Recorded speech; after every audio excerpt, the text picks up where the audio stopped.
सदा सर्वदा योग तुझा घडावा, तुझे कारणी देह माझा पडावा.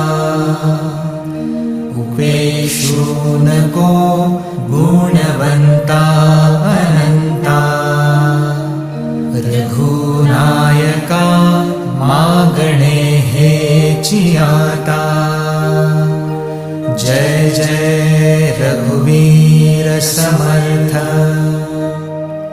मोरया मोरया मी बाळताने, तुझीच सेवा करू काय जाणे.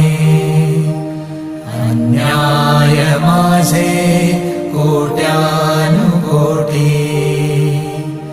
मोरेश्वरा